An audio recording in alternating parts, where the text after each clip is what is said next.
and gentlemen, welcome back to HMP. We know you've been angry that we've been off the tracks, but now we're back a little bit. We've got Loki Season 2 in tow. I'm your host, Adam Portress, and joining me today, it's not a weird voice affectation. He's just from New England. Welcome back to the show, Sweet Sean Kovacs from the internet. I know what you're trying to do here with this music, Portress, and I don't approve. I don't know what you're talking about. And you do. He has yes, you do. No variant, because who would want to be like that? Bruce Leslie. I'm a prickly pear. Happy Christmas. Man, I tell you what, the boys, what was it? One day in? Was it not even a day into the December season that you got smashed over the brain? It was. I think it was literally the first day. On the first day of Christmas, we ruined it all for you. I got another. I had to listen to Bruce Springsteen's worst song. It was the worst. So, Blinded by the Light, gotcha. Manfred Mann did it better. I'm sure old Brucey gets mad when he cashes that check, but begrudgingly, I'm sure. Well, we're back, everybody. I know we've gone off the trails for a little bit here in the last couple of weeks and months over at HMP, and people have been going, where's the superhero stuff? For the love of God, I signed up for a superhero show, and this ain't it. Well, it's all right. Pump the brakes, baby. We got you. We're back here, and we're going to be talking Loki Season 2. Should we have done a 30-question show on that? Who's to say? We'll talk about that at the end of the show and everything. We would have been wrong about every single question. Yeah, probably. More than likely, I would say. Before we do get to Loki Season 2, though, we got to say a giant thank you to the people who support us over at patreon.com/HMP. Those awesome people get pre-show, post-show, Dinger Zone, and so much more. Today, we've got two new entrants to this. Sean, who's coming to the table today? All right, so first up we have Barry G. Barry, thank you so much for joining HMP. And as you guys know, at this point now, it's not just off the top of the dome when it comes to nicknames anymore. I like to do a little bit of digging. And so I did on both of these, and Barry G's our first new Patreon member. And so Barry G, here's what I have. Barry is a gender-neutral name of Irish origin. It's an anglicized version of Bier, which means fair-haired. Huh. And while traditionally used as a boy's name, this is coming from the website with what I'm about to say. While traditionally used as a boy's name, Barry also makes a sweet choice for girls. Was Barry Lyndon a girl? A sweet choice. What a terrible, terrible way of phrasing that. Makes a sweet choice for girls. What if it was a rad choice? Barry G, I would be an idiot to miss an opportunity like this. I would be rightfully fired if I didn't give you what is now one of my favorite all-time nicknames. So from this point forward, any and all correspondence between you and this slapdash, poorly conceived podcast, you will forever be known as Fair-Haired Barry. Thank you for joining the HMP-ness, and congratulations, Fair-Haired Barry. Excellent. Next up, we have Celinda G. And Celinda G. No relation. We didn't. Right. Especially since their last names not even remotely close. But I'm trying to save you. Yeah. Okay, here we go. So, Celinda, when Portress first told me you were joining HMP, I thought, what an unusual name. But it turns out, if this were 1938, I wouldn't have thought that. Because in 1938, Celinda was a very popular name in the United States. Huh. Celinda is from Latin, which means the heavens. And I think we can all agree the heavens is an awful nickname. So I started snooping around, and it turns out that the most famous Celinda living in our time is a woman named Celinda Lake, who is a political strategist. And while she's a hardcore Democrat, she wrote a book with Kellyanne Conway, who is a hardcore Republican, titled What Women Really Want. And in full disclosure, I will never read this book because it sounds like homework. But what all this paves the way for is Celinda's HMP nickname. Are you kidding me with this? That the most famous Celinda is a political strategist? Now she's part of HMP, and I'd like to make Celinda G the most famous Celinda during our time. And that's why, from this point forward, your new HMP nickname is going to be the Celinda G. So congratulations, the Celinda G. You are now the most famous Celinda of our time. And thank you from the three mental giants here at HMP. Now, just for clarification and clerical purposes and everything, this is how I wrote it. Tell me if you approve of this. I have "the" in all capital letters and then Celinda G. Do you throw a second E on the end of that "the"? You want two "these" on the "the"? Yeah. Like a thee and thou thee. Okay. Yeah, gotcha. Yeah. I gotcha. That worked. Yeah. Perfect. Again, this is why we do this: clerical purposes and surely tax purposes. No It's doubt all about for it. the record. Yeah. It's all for the record. Put it up on the board there, Barry. Thank you. All right, so that's Barry, Did you the just producer. burp that? That would have been way cooler if you did. A little yakko wacko and dot action going on, and of course, thank you to Barry and I'm sorry, the fair-haired Barry and the Celinda G. Thank you for supporting us. Patreon.com/HMP.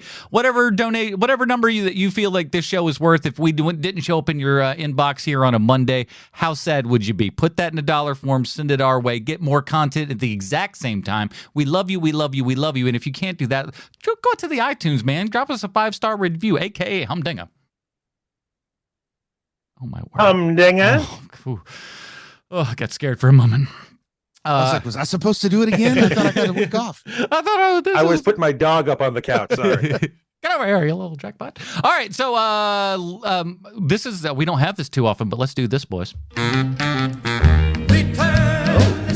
Fails. Oh, I haven't heard that in a minute. Yes, sir, boys and girls. This one comes to us from Sir Slick Derek, the Night Bard. He writes in, Adam, sorry I've been radio silent, but I just have to say thank you from the bottom of my heart for your support with regards to Worlds Within. I strongly believe it's in large part, thanks to your show that we were able to get this funded. I had no idea you'd plug it up to this point, but thank you. Not to get too sappy, but you guys have brought a lot of joy and fulfillment to my life, and now you've added even more. So again, thank you so much. If there's ever anything that I can do to return the favor, please don't hesitate. Thank you. That comes from Sir Slick Derek, the Night Bard. You should ask him to wash your car. My car does need a good washing. I'm not going to lie to you. Inside and out, a lot of, ooh. But no, he doesn't do it. Derek, you've been one of the Patreon supporters for just an unbelievably long time here and everything. One of our top guys and whatnot. And so, like it is with everybody over the Patreon, we're not just only making content from you, we're listening from you guys and stuff as well. And if there's anything that you guys need us to promote, especially if you're, somebody like Derek, who's just been around here forever, the second you say, hey, I've got this little thing, we are happy and more than willing to wave that flag around, man. Absolutely. If your potatoes are small like ours are, we're more than happy to help you. Yeah, what little boost our tiny show can do, we are more than happy to do that for anybody that does the same for us. And we again, just thank you to all of you guys, Patreon, Derek, and anybody who I believe, and I'm sure that we had a couple from this show that listened and helped support it over there. Thank you to those folks as well. Yes. So let's wrap up the old mailbag. Fails here. All right, boys, let's get into it. Here is the IMDb plotline for Loki Season 2. As we know, IMDb always 100% correct in everything they say and or do. The mercurial villain Loki resumes his role as the god of mischief in a new series that takes place after the events of Avengers Endgame. I guess that's they only write it for one season, I suppose. This is created by Michael Waldron, he of Rick and Morty fame, as well as Doctor Strange in the Multiverse of Madness. But let me sell everybody here on this second season of a show that might have been a much better 30 Questions edition than our other show, but the hindsight's 2020. This sucker's got everything. We got all of your Loki's favorites from season 1 or back. We got Loki redefining what it means to be a villain and exactly what is a hairline. We've got Mobius in his all as Owen Wilson glory. Lady Loki returns. We got tough security ladies back, and she's great. Miss Minutes is back now with more sexy. Okay, sure, why not? We also got He Who Remains. He also remains a big part of this story. We'll get to that, and we've gotten to meet a couple of new friends along the way. We've got our new actor friend, Kang's love interest, that kid from the Goonies, all grown up, and he's the only one in this show with an Oscar. Think about that.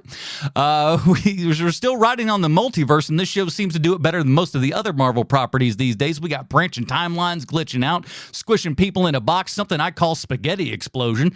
Back to the Future references like Bob Gale's getting a kickback or something, but I'm okay with it. A McDonald's that makes you pine for the days of yore, a Sea-Doo shop that you can just smell by looking at it, Groundhog Day love galore, science class, pizza oven, head scanners, stutters galore, vague racism, giant heads and statues, learning from doing, the journey to find one's purpose and place in the universe, and an ending that wraps it all up. Or does it? This show has everything. Yes, indeed. And I just want to go ahead right now and say the big time spoiler warning, because this is one I don't want people to have spoiled unless they've seen it. So maybe a meta spoiler that I liked it, but please don't listen if you haven't seen the show yet, because to me, the ending was powerful and having that spoiled would stink. If I may spin a tale here for a second. Sure. You may think that you're fine with having the ending spoiled for you. You're not. Let me give you an example here. One time my old pal Bruce said to me, "Hey, you need to see this movie Split." And I was like, "There's no way I'm ever going to see it." And Bruce said, No, I think you should see it. And I went, "I don't care. I'm never going to see it." And Bruce said, I want you to see it without me telling you why you should. And in order for me to tell you why you should, I need to ruin the ending. It seems like the only way you're gonna listen to me here." I was like, "No way, no how. Go right ahead." And he told me the end to it, and immediately I was like, "I got to go see that Split movie now." And so I did. And the thing that would have made it so great was if I hadn't had the end ruined by myself when I forced Bruce to tell me the end of Split, because when that music kicks in from Unbreakable, and I knew it was the Unbreakable music, I was like, "Oh man, I can't even imagine how crazy I would have been if I would have." It was in the theater on opening day. It was electric. I was just like, and I was by myself. I don't think there was much of anybody in there, but it was just like I was grabbing my seat going, "You've got to be putting me on." Oh, just amazing. Probably my all-time favorite movie-going moment from the audience was when the guy he wasn't next to me. He was close enough that I could hear him though. And he said, "What's Kevin Costner doing there?" Awesome. Because he thought Bruce Willis was Kevin Costner, and it made my day. That's really great. That's really great. So if you think you're okay with the ending being spoiled for you, and you have any sort of care at all about the Marvel U or Loki or anything at large comic book wise, stop listening now. Because I think we're going to talk about a lot of this stuff that like from this thing and the future beyond and stuff, obviously. Yes. So let's get into it. Let's kind of relive a little bit of season one, just for our general thoughts of it. I think with our 30 question show, you can go through and like listen to how we kind of reacted to it almost in real time as the show went on and everything. But this one, I like the first one a whole bunch. I think we all had a really good time with it and thought it was narratively one of the stronger Marvel properties that we've been given. That I liked it, but I never revisited it. So there were some details that were a little fuzzy. But they came back to me after like 2 or 3 episodes. I will say, and I do have to say that for me, this is one of those shows that was really good, not great. So I liked it a lot. Like what happens with that first run of the Disney Plus shows, where you're like, "Oh, that was pretty good, but it could have been better." Loki was the one weird show where it was like, you know what, I like that. I like that. I'm not so sure how much I love the ending to this because it all just splits into a multiverse. But like, okay, it was one of those. And especially with the way that they were kind of showing where things were going, more or less, there was so much potential for things to go horribly wrong in season 2 from a narrative perspective. Yeah. You could end up juggling a whole bunch of balls in the air that lead nowhere or somewhere that no one decided that they wanted to go. And I kind of feel like Loki season 1 was the last Marvel thing I watched before the burnout started to set in.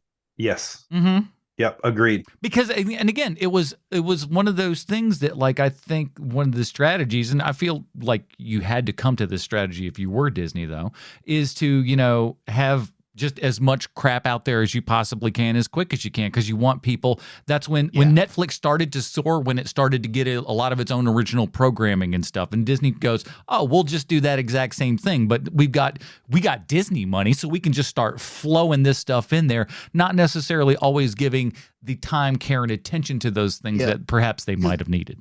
Because I got my Disney Plus subscription like as soon as it came out, and there were, I don't know what, 6 weeks, 2 months or something before the Mandalorian episode 1 hit. Mm-hmm. And it started to really feel like, man, this is a streaming service. Really, how many times can I watch the original Pete's Dragon? It's like, this isn't necessarily for me.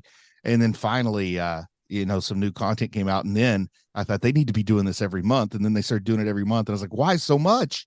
Yeah, then it was just a little bit of a too much on the valve there. It's like, okay, you can lighten up a little bit, and that would be okay.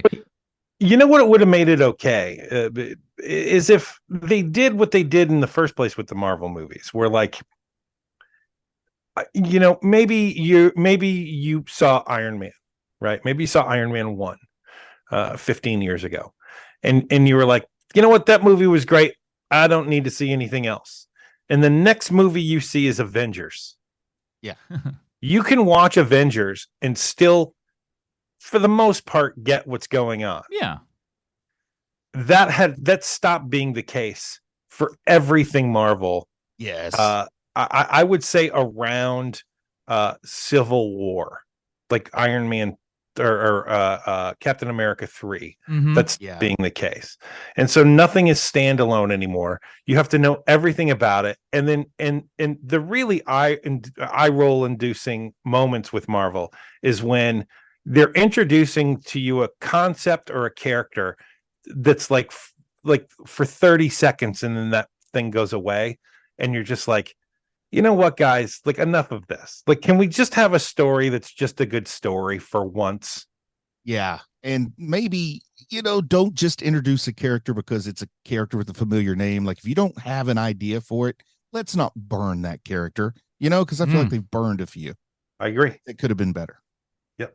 But I did not remember a whole lot of details from season 1 when I watched season 2. Like, I couldn't even remember Sylvie's name. I just was calling her she Loki. Lady Loki.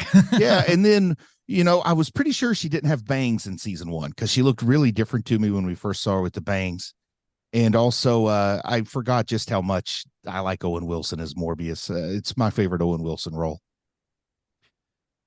Your favorite Owen Wilson role? I mean, do you have one you like better? I don't know. Maybe I'm short-sighted. I'm a Dignan man.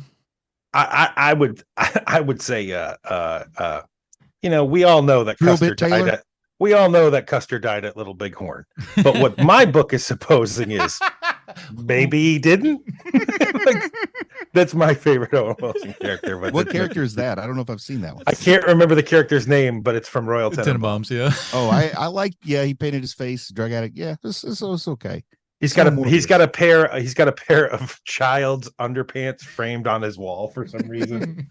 I don't know. Morbius. I like the idea. We get to see him from being Morbius, being obsessed with the jet skis. We get to see more of a whole character. Usually Owen Wilson's pretty flat character. He's a comedic one joke almost a lot of times. I don't know. Like, I think Owen Wilson is in a lot more rangy things than people give him credit for. And I agree. I'm the first to confess there's tons of stuff I haven't seen. So I'm just saying my favorite. I'm not saying it's his best. Yeah. Just saying it's my favorite. But like he does bring an Owen Wilsonness to it. I know that's like, because it's so weird to say, but it's like he does have a weird undefinable quality that he brings to whatever role he's in. He does. And one of the things that he's really good at is he's good at being in a duo. You think of Wedding Crashers, he's great in that. Mm-hmm. You think of even Bottle Rocket, he's great in that because he's there with his brother. Yeah. But he's really, really good in that.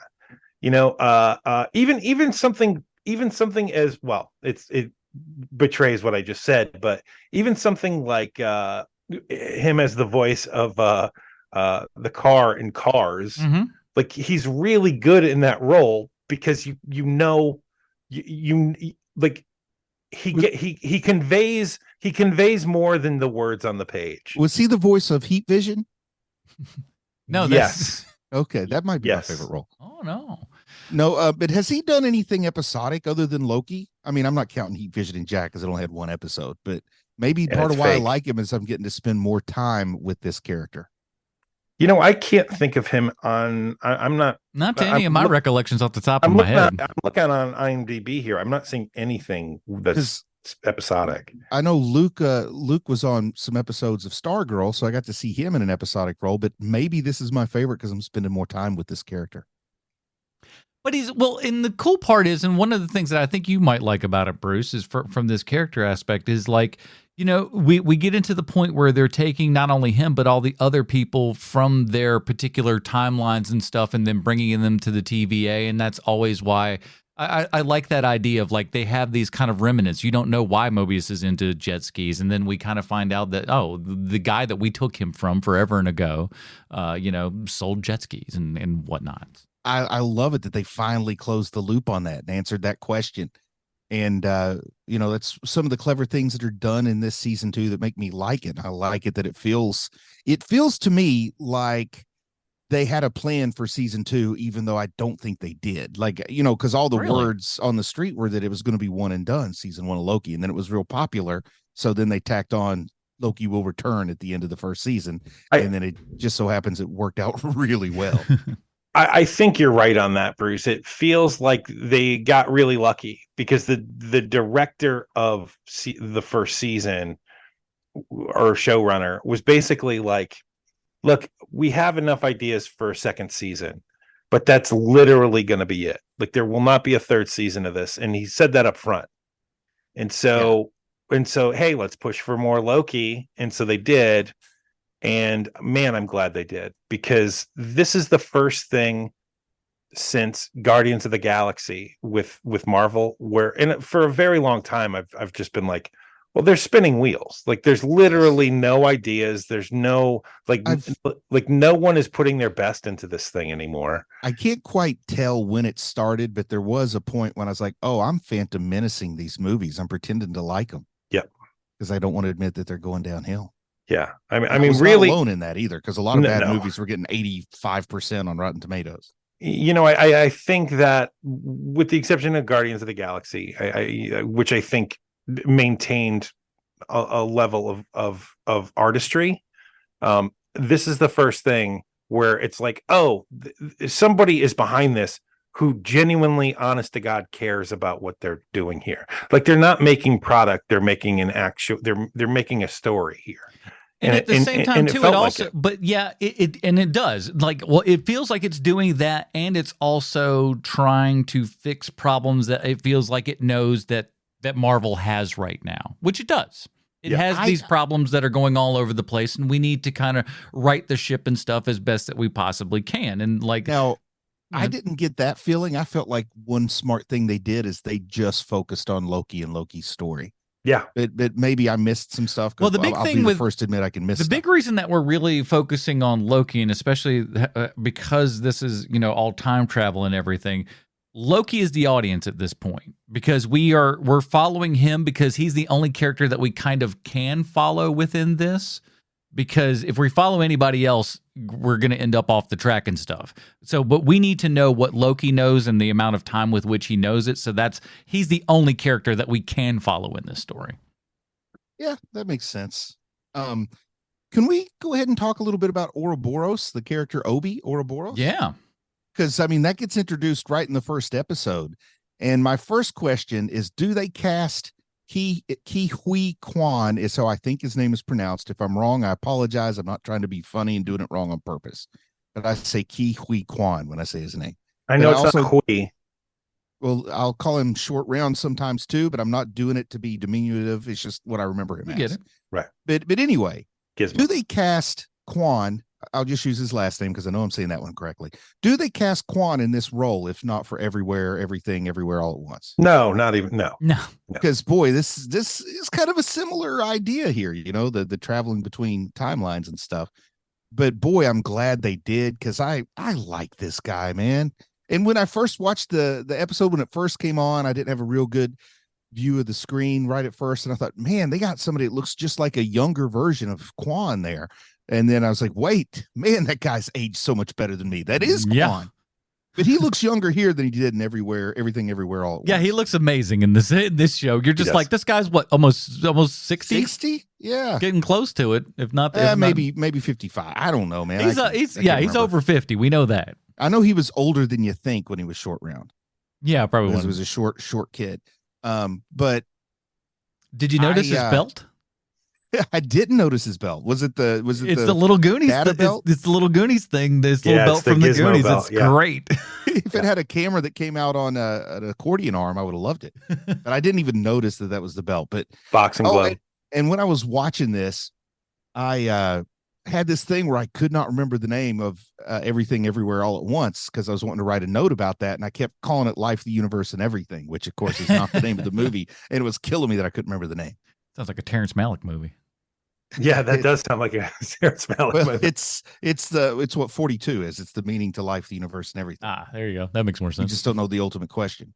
I've got to say, when it comes to Ke Huy Quan, I think is how you say it. He is a charm machine. He's an absolute charm machine. And so they rightfully put him in the basement where they have to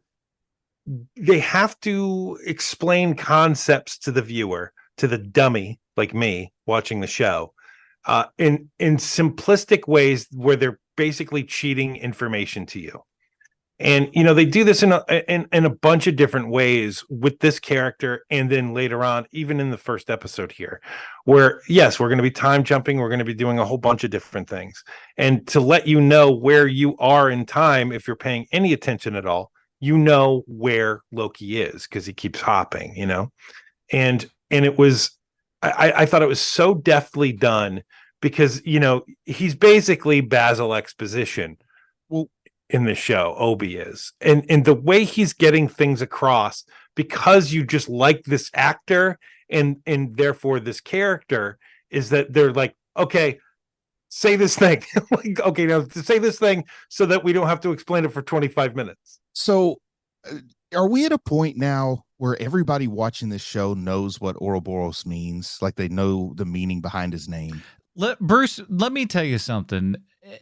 The public will astound you with how dumb they are. They just will. There's stuff that I think is like, sometimes I think it's like obscure and everybody knows it, and people are like, no, that's not obscure. Then I feel stupid for thinking it was. I think that's somebody, but trust me, I deal a lot with the public. The public is pretty dumb. Because as soon as I heard his name was Ouroboros, I mean, you might as well call him Bootstrap Paradox. Like, this is our character, Bootstrap Paradox. And because he worshipped He Who Remains so much, I knew that it was going to be like his knowledge of He Who Remains. It was actually going to train He Who Remains. Like, just the meaning of Ouroboros, snake eating its own tail. Mm-hmm. With him being Ouroboros and being in that position, I said, what's going to happen is he's going to teach. He's actually going to be the one that teaches the guy all the stuff that he himself, Bootstrap Paradox, Terminator. I'm the Terminator's dad. Yeah. I mean, I love little aspects of stuff like that. Like, the fact that, Loki has to kill himself in order to continue to go further on within this. It's just, there's little bits like that, you're always going to end up in this space. We're always going to be coming back to this particular thing, and we're just trying to straighten it all out. I found some parts of this story to feel like a much better done Legends of Tomorrow, other parts to feel like a much better done. I'm not trying to make enemies. Doctor Who hasn't hit with me lately like it may have with other people, so I felt like some of it was a better done Doctor Who, or some was very much Doctor Who. But then it ends in a way that's only Loki. But I didn't know if you guys were feeling like other stuff at times when you were watching it. Particularly the World's Fair stuff felt like a really high budget version of an episode of Legends of Tomorrow. Oh, I thought you're well. Any of those kind of shows, like a Legends Tomorrow or Doctor Who, I feel like those people will sit there and watch a scene like that and just break pencils. I wish I had this kind of budget. What's going on? It's a bunch of bull crap. Even when Miss Minutes goes into like a big size to scare people, they did that in Legends of Tomorrow with the little teddy bear, Teddy Ruxpin thing. I got to be honest with you, Bruce. If we weren't watching it for HMP, I didn't watch Legends of Tomorrow. No, it's like today I would not, but at the time I did. Listen, we all made mistakes when we were younger. Okay, you leave me alone. I do have to say, they not only did they have the really wonderful trick of showing, not telling on the show, they did a whole lot more showing than they did telling. But they also did the other thing of, this has the budget of everything else, with the exception of how much they had to probably pay out for Owen Wilson or for Tom Hiddleston. But for the most part, this is also a show with very little extras, with very little big time set pieces, right? Set pieces, no. But like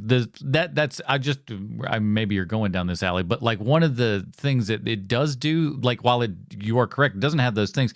The production value and everything is so on point and just top notch that like that's where I'm getting. Yes. That's what I was thinking, because that's what it felt like to me. Because because there's not a cast of thousands on this show, even though it feels like there is. There isn't, and they played that really well. Whereas when you're watching something, I mean, Jesus, man, even the first Thor movie, it's like, is there anyone alive on Earth? That's why they said it in New Mexico, where the population density is less than 1 per square mile or something. and so, but I didn't have that feeling watching the show. Because they're at the end of time and people keep getting zapped and all this other stuff and timelines are disappearing. It felt really fun. It made sense. Like, we're trapped in this place, but the place is saving us. Like that feeling of that. And the ticking clock that's in every single Marvel movie, you really feel it in this movie, in this show, which you don't. I haven't cared about the ticking clock in a Marvel movie in a very long time. You feel the ticking clock until you don't, though, because then Loki goes, how long would it take me to learn all this? Decades, maybe even centuries. And it says centuries later. Then you're seeing, that's where it felt very Doctor Who, because there was an episode of Doctor Who where it took him 1 billion years to punch through a wall, and he just was stuck in the same time loop over and over again until he punched completely through it. And it kind of felt like that with him going back training himself. And it felt a little Bill and Ted, which I loved, the way that Obi would be standing there saying, I don't know what you're talking about. Oh, it's this thing, because they went back in time and gave it to him, but they don't have to show it. I really like how they Bill and Tedded some of that. Me too. But the guy turning into spaghetti, all that was great visual gags, I'll call them. What a great, interesting, unique. And I mean, because like God knows, with CGI and everything for the last 25, 30 years, we've seen it just about everything. You know what I'm saying? So when you can get something that's like this, that is like, ooh, that is unique and interesting and different. We don't see people exploding into spaghetti neurons and stuff before. Right. It's very cool. And it's like, it's Cronenberg in a sense, but like more graceful and elegant than what Cronenberg kind of does. And unless I'm wrong, it's a whole second season with only one new character of consequence being introduced, right? That's Obi. Like everybody else we had in season 1. And usually a season 2 or something, they feel like they got to cram in a whole bunch of new faces or you'll think it's stale. I like it. This felt like a person who had confidence in what they were making and didn't feel like they needed to do anything to help sweeten the pot, so to speak. They didn't make the big mistake that a lot of people would do, which is, we got to go bigger with this. Instead, what they did for season 2 of Loki is like, hey, let's look within. Like, let's make this tight and small and great. And they did. And, I will, full disclosure here, episode 5, I started thinking to myself, oh, they're not going to stick the landing for this. And it's going to totally ruin what the rest of this show felt like. Because Marvel has such an ending problem to their movies. Like, it's pretty rare when you get a really good ending. But boy, man, that 6th episode, it was like stuck the landing. It made me wonder, did they come up with the ending first for season 2? Now, can I tell you something about episode 5 just before we kind of, because this is what I have heard is that they scrapped the script for season 5 or episode 5 in almost kind of 11th hour fashion. Really? And basically rewrote that. So there's a reason that one's probably crappier is because they were kind of rewriting on the fly. That's what I'm to understand. That's what the internet says.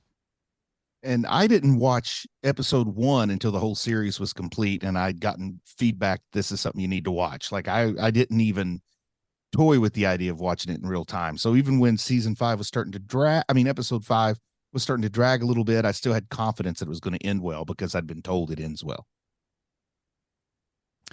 And so let's talk about Hiddleston here, because what a journey this guy's actually been on. Like he's like, is he now one of the longest Marvel guys? Oh yeah, at this point, yeah. all the way back I mean, to he OG shows up in Thor. Thor, which is what, the 4th Marvel movie? Am I right? Third Something or like fourth? that. Yeah.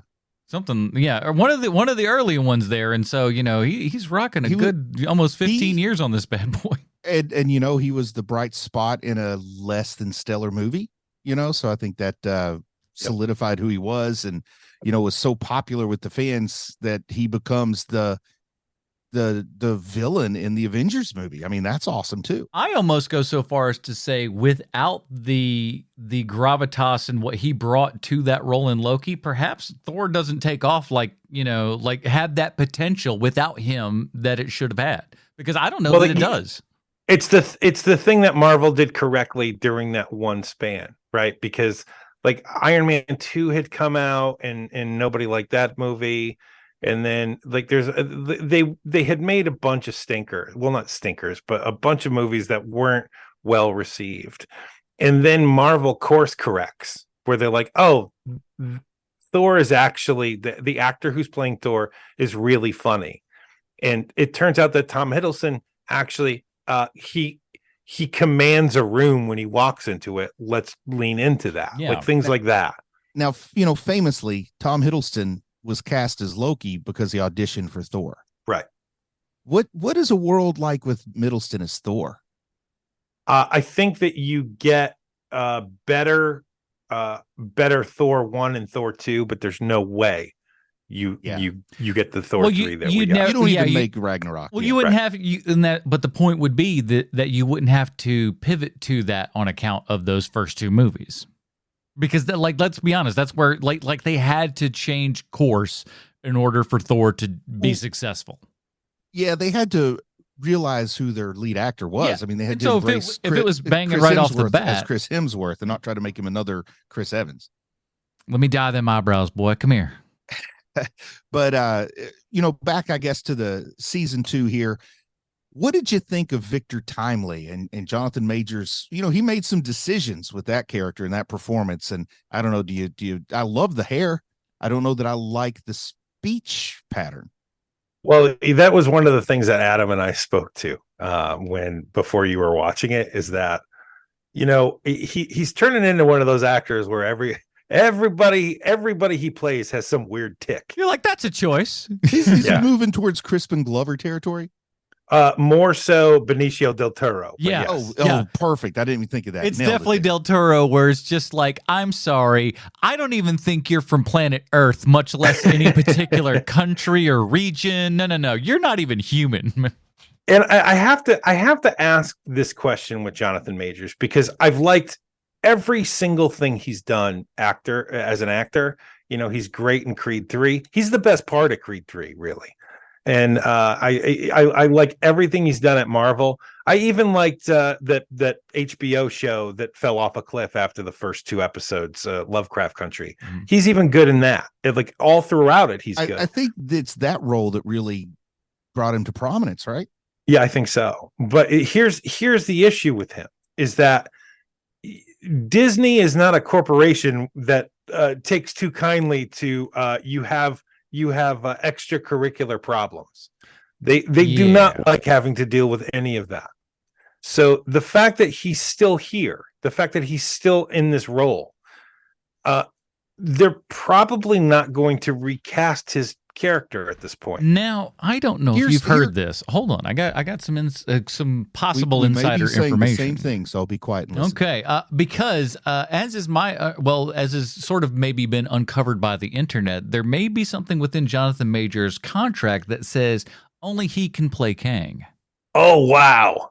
Now, that is not what I was going to say, but I do have something that I've heard that I'll share, and then a question that I'll ask. But the person who was the head writer in charge of the Kang story arc going forward with the Marvel's MCU was let go and replaced with a new writer, leading people to speculate they're not going to follow the Kang thread. I think Like that's what's already shot is shot, but I think people are believing that they're not going to go forward with Kang, or at least not with what they had planned to go forward with. So we'll see. And it's crazy because we're still in and I think one of the reasons for the fact that they're probably going to shift in some way, shape, or form is just, because at this point, the man has, we live in America, innocent until proven guilty. So he hasn't gone to any court thing, but obviously you don't want that lingering in the background as a multimedia, conglomerate and everything that's got, you want to hang your hat on our family friendly stuff here and then have, somebody over in the wings. Even an allegation is a bad thing, true or untrue. I kind of mentioned this last week when we were talking about some of this, Adam, but Disney doesn't care if he's guilty or not guilty. They care about whether or not it will affect their stock bottom line. Yeah. So he could be guilty of sin and money be good and they're going to keep him. He can be totally innocent and people turn on him and they'll kick him to the curb. But at the same time, let's think about it like just as from a sports analogy standpoint, right? Like if Tom Brady hit an old lady with a car, he'd still be allowed to play football. You know what I'm saying? Like we wouldn't have kicked him out in his sports, prime. Though. This isn't sports. So much of a good actor versus a bad actor is totally subjective sometimes to the person watching. Sports, the score is on the board. Well, that's fair. And, if also Disney's at a time where it's pretty easy to let people go from Marvel properties because they're not exactly knocking folks' socks off at the moment. But yeah, they almost do you think? I want to go ahead and ask this question while we're on the topic. I feel like at this ending, I could be satisfied that Kang's arc is complete. I really could. Yeah. I think that's they need more Kang. I think that's what they're doing here. That's what I was going to say. I don't think we're going to see any more Kang. I don't know about his contract, but there's no way that he could have a contract that said he would have to be Iron Lad. So if anything, they would bring back Iron Lad as the young Victor Timely.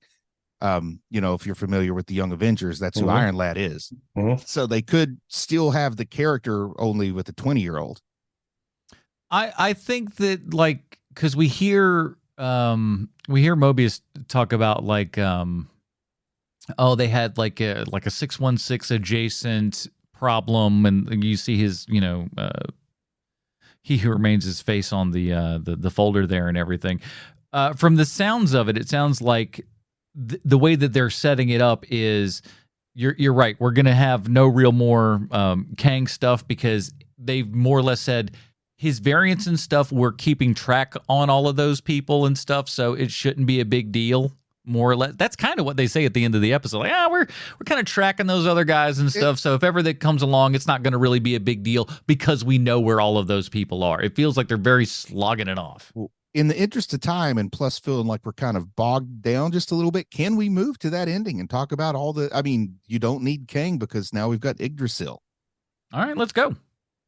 I don't know if either of you guys want to mention more before I just get straight to how amazed I was at seeing all the spaghetti, all the timelines being grabbed in the hands of Loki, who for some reason has traveled so much that now he's kind of got that as part of his core, is that's like something he can do now. So he's the only person going and actually grab the timelines and hold them all together.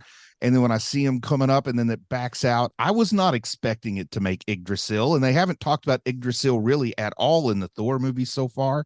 And what a beautiful way to introduce the world tree and having him finally sitting on the throne with his burden of glorious purpose, as they alluded to his very original introduction into this cinematic universe, and having him fully go from villain to maybe the ultimate god in this universe was really satisfying and fulfilling to me. I think Loki's character arc is one of the best character arcs in long form movie history. And my second favorite from Marvel, I mean, I'm still always going to be a sucker for Tony Stark's character arc. I mean, it still makes me cry sometimes. But boy, I love this character arc for Loki. How do you guys feel about it? I listen, I'm a big fan, and I think that really it is just everything that Hiddleston brings to this. He never once in his entire history of all of the Marvel movies feels like he's phoning in a performance. He is going and giving 100% to this, and he is, I mean, there's a reason why, Loki took off. Loki was popular, and it's like there's something to this guy. Your eye gravitates towards him, even though he's not the biggest or maybe quite necessarily the most charismatic person, but your eye can't stop going to him because he's got that special little thing. And this show has just, amplified that even more. And when you give that guy even more time to, kind of flex for us here and everything, it's just so darn impressive. And I'm glad that he got to go out in this fashion to where he's kind of like, you're right, he's the guy who's literally holding it all together now. And in the big picture, Odin struck Thor down to earth to teach him a lesson in humility and to reform Thor. But when you watch the whole story, it was actually his other overlooked son who learned the lesson and was made great. Because where's Thor at now? He's not anywhere really that far along from where he was in the second movie. But you look at Loki, and my goodness, he is now the savior of every universe. I would say to you that Thor has learned that he's not the most important being in the multiverse. He's learned he's better as a comedic lead instead of a straight lead. Well, that's the kid. Those are the writers of the Marvel property. And then one day we learn to laugh. I think that one of the things that this show has done is that I thought that I was never going to give a crap about the MCU for a very long time. And this show made me care about this particular thing, which I didn't think was possible. I really didn't. And I kind of just watched it because I started watching this kind of sort of because I just like the dynamic of Hiddleston and Owen Wilson together. And then when you add the third element of OB on this onto this, it really is like, oh, these are my friends. Like I really like it's got, I really got like this hang. It's got the look is great because the retro futuristic thing of everything. They took their time with this show, and there's so much care into it that it's just seeping out of every bit of it. And the machine is too big to grind it to a halt right now, but I think it would be perfect if the last image I saw from the MCU was Loki in the center of Yggdrasil. Absolutely. Take 5 years off, then reboot it if you need to. But absolutely, like this incarnation, I would love it if that was the last image in my mind of this MCU that, it's like a long-term relationship. You remember a lot of rocky times, so if you sit back and look, there's also a lot of good times too, and that's a nice way to remember. Let's end on a high note. Mm-hmm. Well, this is when Costanza would get up and walk out of the meeting, Goodbye. It's so much. It's so much better than I thought it was going to end up being. I was just like, man, a Loki TV show, there's so much potential for horribleness in this. I was like, is he going to be down in Earth just trying to, conquer it and running into problems and stuff? I'm like, I don't want to see that. And they gave us just this weird and wild, and they like leaned so heavily into the sci-fi and weren't afraid of that, and to run around in, in a difficult, it's a difficult thing, time travel and trying to get all that stuff right. And again, juggle all those balls in the air at the exact same time and land the end. What do you guys think is next for Hiddleston? Because I don't know that he's ever really accomplished success outside of the MCU in terms of being embraced by an audience. He's in that King Kong movie, right?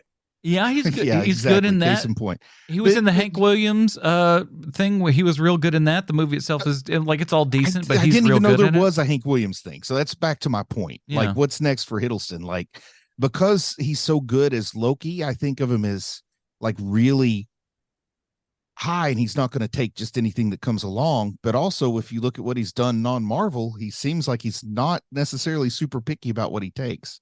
So I guess my question is, would a BBC program like Doctor Who or similar be below him at this point? I don't know, but listen, it'll never happen in a gajillion years, but God almighty, you just put the idea of Tom Hiddleston as a doctor in my brain, and I'm just like, yes, I would come back to that for a so long hard. Time. Oh, Good I've been Lord. thinking about that for a long time because, in my opinion, Doctor Who needs a little something to win the fans back over. Isn't that why they brought Tennant back in? Yeah, I hadn't seen any of that. Anybody see that? No, I mean, I checked out a long time. Yeah, I haven't. It's just like at this point, I'm like, I'm too far gone. I can't. But You you bring can't in- bring you me got back some- home. News, boys, because I've been doing a little bit of research while you've been making with the yakety yak. Mm-hmm. So there is a movie coming out in 2024 called The Life of Chuck. Life of Chuck. I've There, heard of this. What is this? The lead character is played by Tom Hiddleston. It's Chuck He- Berry. He is Chuck Krantz, this character, Oh, Chuck gee. Krantz. But here is where you had my interest. Now you have my attention, which is that the writer and director is Mike Flanagan. Oh, That's where I heard it from. that this will be interesting. Is it a movie or a limited series? It is a movie. It's got Kate Siegel and Karen Gillan in it, and Sold. Tom Hiddleston. Sold. Yep. I just you've said all the right words. Congratulations, you've put together the cube of awesome. And you said Kate Siegel, not Katie Seagal. Right, Kate Siegel. And I'm not being funny, but sometimes I hear the names wrong. But that's like his partner or something, right? I Don't they want work to together a go lot? single, They do. Yeah. And if that weren't enough for you, Matthew Lillard's also in it. Get out of here. All right, Man, he was in that Five Nights at Freddy's, that guy's having a good little second back nine here, Yeah, yes. and he's still the voice of Shaggy in some animated properties. not having all of some them. fun over there. Good for that guy. All right, before we get to our final review here, let's one more quick thing. Let's a couple quick things. Yeah, Just yeah. because let's say Kang's gone. Kang is out of the picture at this point. Let's assume that that's a foregone conclusion at this point because according to Another Planet, I think Another Planet is the podcast that put this got this scoop that Jonathan Majors is the only guy that can play Kang. So if we're dropping him off at the bus, who are we getting in for the It's big Doom. bad? It's gonna be Learn their Doom. lesson. Yeah, they It's gotta be Doom.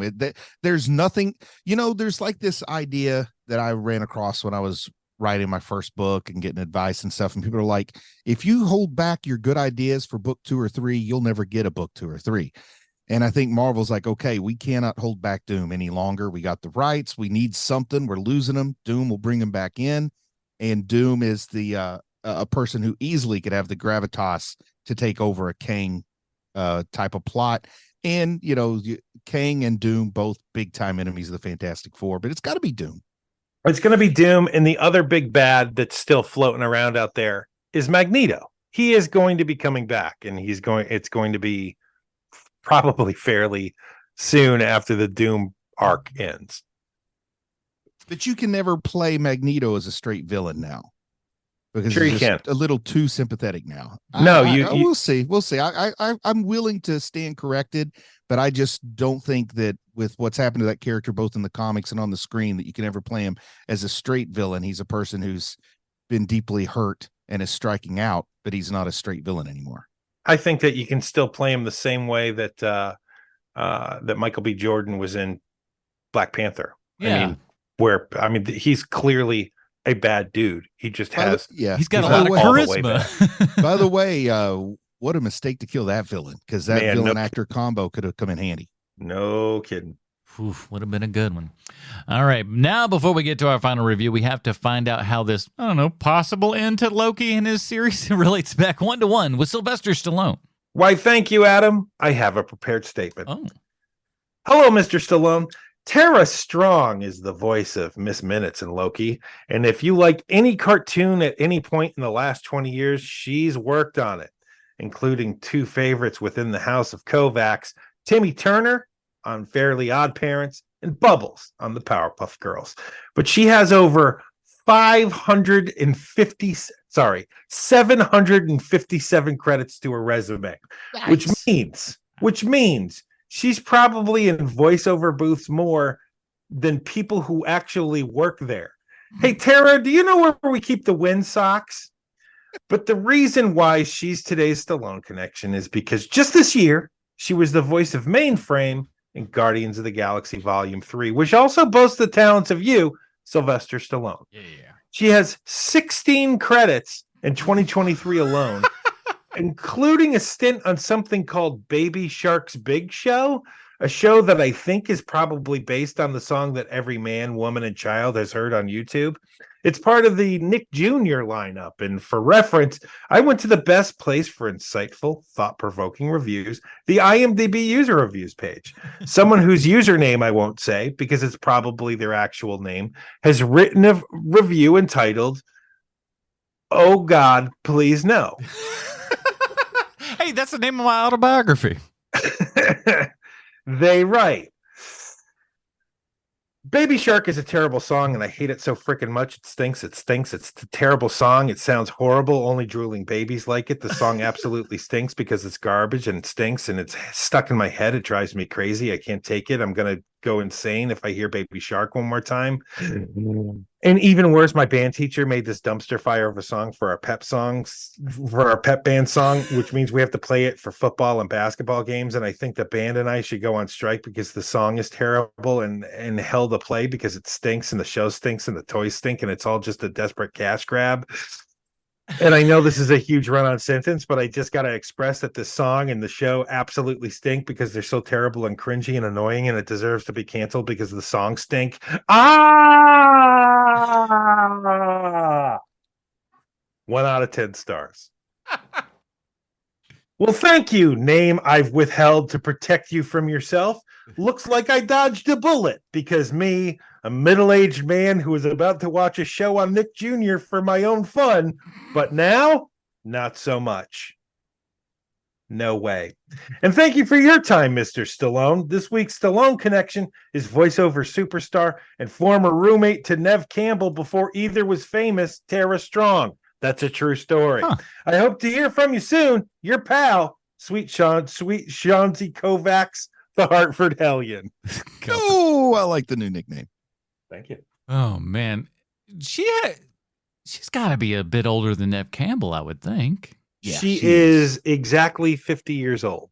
Yeah. So however old Nev Campbell is, I would guess she's probably mid-40s. She's probably like 5 years older. Yeah, that's what I was thinking, about 5, 6. No, if she's 50, that makes nothing but sense. All right, here at the old H&P, we have our own patented Robin rating system. Bruce, where does Loki Season 2 fall on the Robin rating system for you?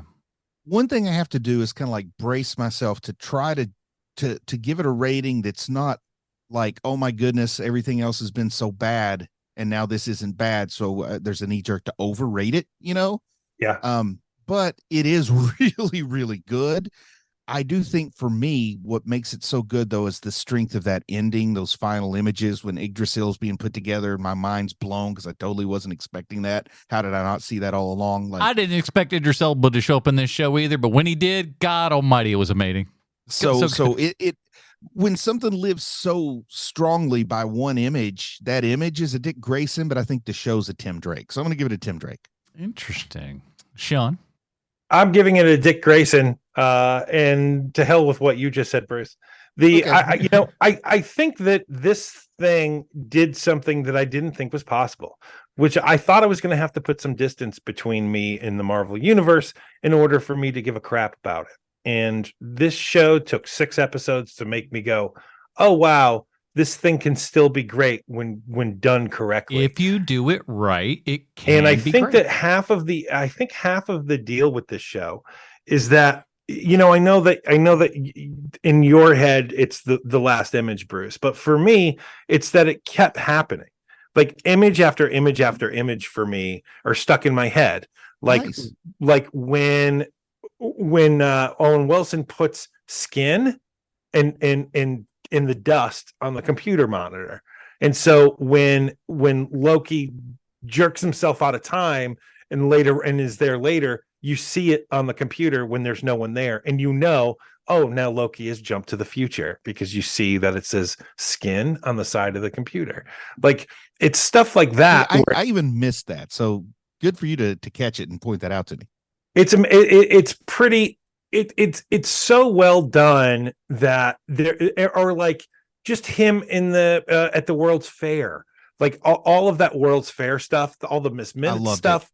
It's great. The ending of the show, the early 1980s McDonald's. I mean, all of that is just terrific. And let's make no mistake about it. The McDonald's in the show is clearly product placement. Like, there's no way it's not. It's so product placement. Where is this thing's got to be? Is it in Atlanta or somewhere in the surrounding area? I feel like this has got to be a real thing. This is not. Loki was not shot in Atlanta. No, I mean, well, there parts of it clearly were. No. No part of season 2 was shot. Well, maybe not season 2. Okay, fair enough. I was more talking about locations and stuff with season 1 because obviously there's a lot of hotel stuff and other little tiny things that were like. Yeah, we'll talk. We can talk about that off air because there's a bit to talk about. But for me, it's a Dick Grayson, man. They did something I thought was impossible, and I really, really enjoy it to the point where, if somebody says to me, "Hey, is there something on Disney Plus that I should see?" I'm going to say to them, Loki, season 1 and 2, and Werewolf by Night, and the Guardians of the Galaxy Christmas special, and that's all you really need to watch. Yeah. For me, yeah, I'm going all the way up to the top here, as well, because for me, this is like. It shouldn't work. It shouldn't work. It should be crappy. It should be terrible. And it did. And it's righting a lot of the wrongs and stuff that everyone else, all the other Marvel movies have been kind of doing. Everybody broke all the things, and like they're literally just trying to go, listen, I mean, the show's basically saying we'll never be able to contain all of this. It's all wild and crazy. We're doing our best. For the love of God, please get off of our back. We're trying to put together something meaningful enough, I guess.